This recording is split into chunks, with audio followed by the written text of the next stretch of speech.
ليلدان ليلدان يا أستاذ، هل نبدأ؟ لأننا عندي عرس. نعم، أنا ذي بذبح. نبدأ، تفضل. سنتكلم اليوم على الحلقة هذه عن ماذا؟ عن آل البيت وحب آل البيت وتفضيل آل البيت وموالة آل البيت. فآل البيت هم فوق المذاهب. آل البيت أكبر من أن تختزله طائفة أو ينطوي تحت عنوان أو عناوين، أي عناوين أو أسرية. إنهم القاسم المشترك الذي تدور حوله الأمة، وهم المرجعية الأولى قبل القرآن والسنة. قبل القرآن والسنة. فلا لا لا لا لا لا البعض يقول أنني أبالغ. أنا لا أبالغ. هم المرجعية الأولى، وهم أفضل ما وجد، وهم من علم الأنبياء. آل البيت هم من علموا الأنبياء، الملائكة، علموا الملائكة التسبيح والتهليل والتكبير. هم آل البيت. أو آل البيت لولاهم ما نزل الغيث، لولاهم ما جاء النهار، لولاهم النحل لولاهم ما صنع العسل. كما جاء في الروايات أن الرسول صلى الله عليه وسلم سأل النحل وقال: كيف تصنعون العسل؟ قالوا: نصلي عليك وعلى آل بيتك. يبكون المصورون. نعم، ابكوا. فكما معنا اتصال. الو. السلام عليكم ورحمة الله وبركاته يا مولانا.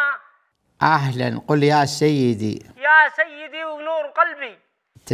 من اين انت؟ من اين تتصل؟ انا اتصل من اليمن. نعم، اليمن هؤلاء هم افضل. عندك تتفضل. سؤالي يقول يا مولانا: ايهما افضل، آل البيت ام الملائكة؟ هذا لا، هذا سؤال يعني يعرفه الذي لا يفهم. آل البيت أفضل طبعا. طيب. لأن الله ما خلق الملائكة إلا خدمة لآل البيت. طيب، ما خلق الشجر والحجر والنظر والصفر إلا لآل البيت. طيب، أيهما أفضل، آل البيت أم الأنبياء؟ آل البيت هم أفضل. وأنا أقول إذا دعوت الله فدعوهم بآل البيت. نعم. طيب، ليش ما همش مذكورين في القرآن الكريم؟ اسكا قل لي، أنا أتحدي. ماذا؟ أنا لا أفهم الكلام الذي تقول. أقول لي ليش ما همش مذكورين بالقرآن؟ لماذا لم يذكروا في القرآن؟ لقد ذكروا في القرآن. وأنت تدخل أمك، أنت يذكروا ولا ما يذكروش؟ كيف تدخلني أنا؟ أنت مش ضروري يذكروا. طيب، أنت تشتي لك عقل جنب العقل يفهم إنه. قلنا لك هم آل البيت هم النحل الذي ذكروا في القرآن. هم الصراط اهدنا الصراط المستقيم، أي اهدنا آل البيت. كيف فسرت أنت يا مولانا؟ لأن آل البيت هم قرناء القرآن، وهم الذي يفسرون ويقولون لك أنه مذكور ها هنا.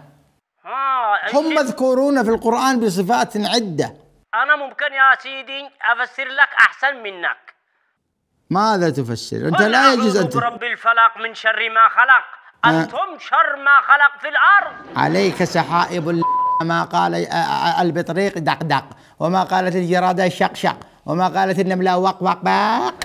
يا تكلمنا الآن عن ماذا؟ عن آل البيت وحبنا لآل البيت، ويجب التفضيل آل البيت، تفضيلهم في كل شيء، في المجلس حتى في النساء. إذا رأيت امرأة جميلة لا تخطبها، انظر إلى من هو بجوارك من آل البيت وقل له هناك اغزو، فيذهب ويخطبها هو. ومعنا اتصال. السلام عليكم يا مولانا. أهلا وعليكم السلام ورحمة الله. قل يا سيدي. يا سيدي. ويا مولاي. ويا رأس. رضي الله عنك وأرضاك. يا سلام. نعم. يا مولانا، هل يجوز نهب الأراضي؟ نهب الأراضي لا يجوز نهب الأراضي البتة. طيب هل يجوز نهب أراضي آل البيت؟ الله عليك أنت ومن فكر بهذا السؤال. لا يجوز. إذا كان لا يجوز بينكم البشر بعضكم البعض، فما بالك أن تنهب من مال آل البيت؟ مجنون. حقيقة يا مولانا أنا لست من آل البيت، أنا من محبي وعشاق آل البيت. نعم حياك الله. ولكن لدي أرضية نهبها أحد آل البيت، فهل يجوز هذا يا مولانا؟ وهي يعني شقى عمري وحلم حياتي سنوات طويلة وأنا أكدح عشان أشتري هذه الأرض. لا تقل نهبها ولا تقل سرقها. نهبها يا مولاي. لا يجوز. لا يجوز أن تقول لآل البيت أنه نهب أرضك. ماذا أقول يا مولانا؟ قل استعارها، قل لهفها، قل أي شيء. طيب. لا تقل أنه نهبها لأنه لا يجوز، أنت مؤاثم. طيب هل يجوز أنه ينهبها يعني؟ نعم. هذا ظلم. ما شو ظلم؟ الظلم أنه يخليها لك يا كفل. ظلم حرمه ربي على نفسه. يا أخي أنا أتكلم عن حب وموالاة وهو أفعال البيت. حسبي الله ونعم الوكيل يا مولانا. هذا بالنسبة لا الوكيل فيك وفي اللي اتصل عليك. الأرض إذا أخذها عليك شخص عادي ممكن تراجع، لكن آل البيت عادي. إذا كانت الأرض ما خلقت إلا من أجلهم فهو لا ينهبك مالك، هو يسترجع ما كان له. أنت الآن تعتبر من الذين يكرهون آل البيت، كما قال الإمام الملفق في كتاب سيباني وهو حجة في الخرط والضريط، أنه من ذم آل البيت أصبح بلا أهل ولا بيت. ومعنا اتصال. السلام عليكم. وعليكم السلام. هل عبد الله بن رسول الله من آل البيت؟ عبد الله لا، ليس من آل البيت. لا أنا أقول المفروض سؤالك يكون أن يقول من هم آل البيت، صحيح؟ طيب يا مولانا من هم آل البيت؟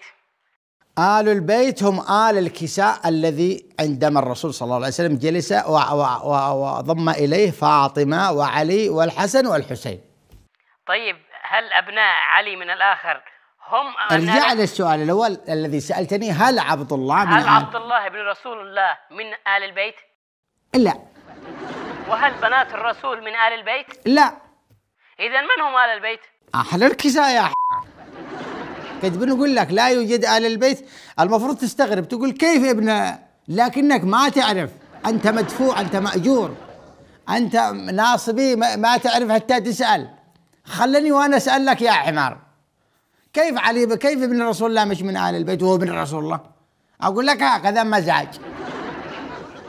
يجب عليك أن تكون فطن. أبناء علي بن أبي طالب مش ايش قلت؟ ايش السؤال؟ ابناء علي ابن الحنفية مثلا، ما ادري هو من آل البيت ومش من آل البيت، يعني من نص حقه من آل البيت وبنطالع مش من آل البيت. نعم.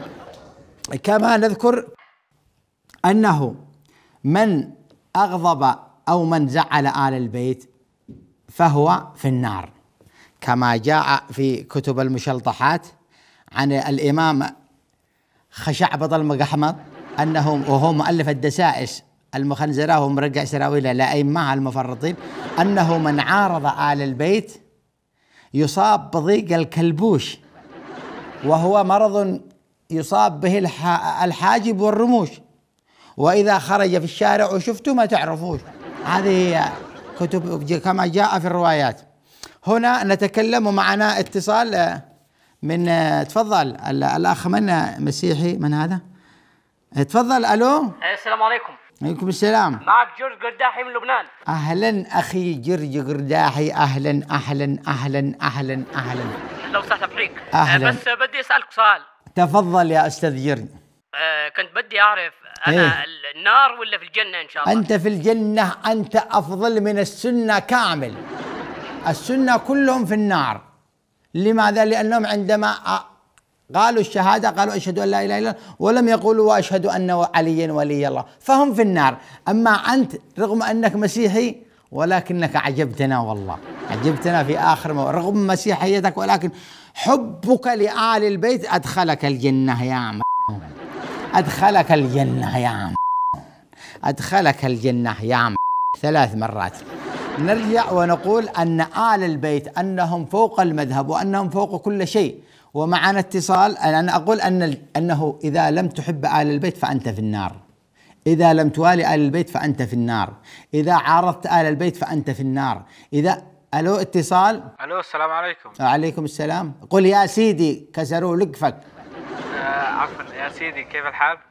حياك الله. لأنه هذا يا سيدي مهمة جدا. مهمة. أنا أسأل عن سؤال يا سيدي. تفضل. هل يجوز أن تقول سيدي لغير آل البيت؟ لا يجوز أن تقول سيدي لأي شيء إلا لآل البيت. أيش الدليل على أنه يجب أن تقول لك يا سيدي؟ إذا عند الكلب حاجة لك ايش تقول له؟ يا سيدي. هذا هو الدليل. ومعنا اتصال آخر. الو. الو. السلام عليكم. اهلا وعليكم السلام. كيف انت يا سيدي؟ اهلا وسهلا، كيف حالك؟ والله معي استفسار بسيط بس. تفضل. مثلا اذا اذا اما الناس يعني يتقدم في الصلاه انسان مش من آل البيت. اذا اما الناس بالصلاه شخص عادي، انسان. ايوه. ليس من آل البيت. وفي بين المصلين شخص من آل البيت. لا. هل يجوز؟ هذا كفر بواح. كيف يتقدم يصلي وخلفه من آل البيت؟ يا سيدي بس علي من آل البيت غير فاهم، غير متعلم، غير حتى يعني ما يحفظش قرآن، حمار ولا يحفظ حاجة، ولو يتقدموا حتى يدي شعر.